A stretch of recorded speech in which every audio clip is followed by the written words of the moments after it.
Well, Greece has actually been a thorn to the EU side for many years now. Greece has always had economic problems. It's really the Great Recession that turned those problems, an infection into a boil. But what you will see when you, every time there's a major crisis within the EU, it always prompts the European Union to call for greater political consolidation, for greater political union, for more of a reason for them to go forward politically and to, rein all of this in and provide the solutions. And that's exactly what they're doing. You see, it's initially the EU started economic, but it was really, the economic was a view to the political union, but the political union has taken, many years to evolve, and it's still evolving, but it's a very almost solidified state right now. So every time there's a crisis like Greece, you will see where they tighten ship even more. And it's in preparation of this final power that's just going to be so strong and powerful and have global rule. I mean, everything they do just strengthens them in answer to these crises. Has NATO started playing a larger role in the European Union? Oh, let's talk about NATO. Yes.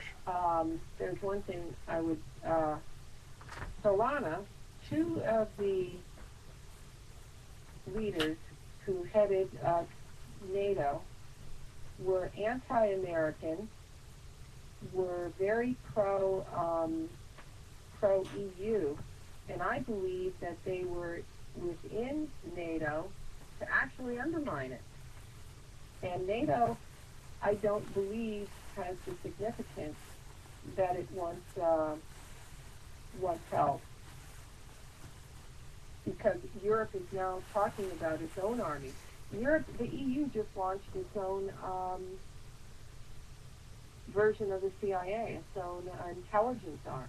So it now has an official intelligence arm, and everything is laid out for its own army. So I believe that these leaders were within NATO to undermine it with a view that Europe was going to have its own army. But we are led to believe that the European Union and NATO are all the good guys. They're on our side. Is this? Are we being misled? NATO was, on the U.S.'s, but NATO is not, what it once was. And as I said, what was interesting was not only did Solana, run NATO, but he took over from European Federalist, and that's the European Federalist is someone who believes in, global government, and the EU is acting the cornerstone for uniting the globe, and the EU becoming, a political power. He took over from Federalist Willie Klaus, and Willie Klaus actually, while he headed NATO, prior to heading NATO, he had been a strong opponent of NATO and wrote a pamphlet called 50 Reasons to Say No to NATO, and now he's heading NATO. So I believe that NATO was undermined and has been undermined, and that's in preparation for what the EU envisions for its own army, its own military power, and not anything that's going to rely on the U.S. In my years of reporting on this move to one world government, and you think the European Union is part of that one world government, don't you?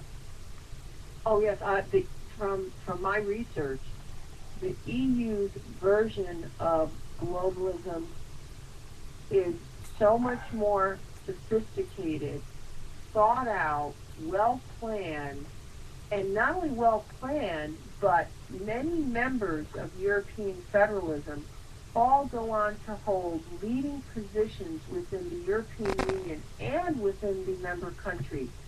We're talking prime ministers of these different countries are European federalists, who then go on to have a role within the European Parliament and make significant progress within the European Union in a federalist direction. So and that's not happening in the U.S. version. The U.S. version of it is weak in comparison to the strength of the European version. How just out of this, how do you see Israel coming about? How do you see much of their influence? I mean, I talk about Israel's influence and the amount of money that goes to Israel, and the fact that there was the Israelis that owned and set up the whole World Trade Center debacle. How do you envision that in your research? How does the Rothschild created state of Israel with 400 nuclear weapons figure into this whole new world order scenario? Actually, I focus just on the European Federalists, and I don't ascribe to any of the conspiracy theories. Okay. I just really, my focus from a geopolitical perspective, and I view Israel as being the center of prophecy. Everything centers around Israel, and it centers around this peace treaty with Israel, and that's really just my focus with Israel. Okay. I don't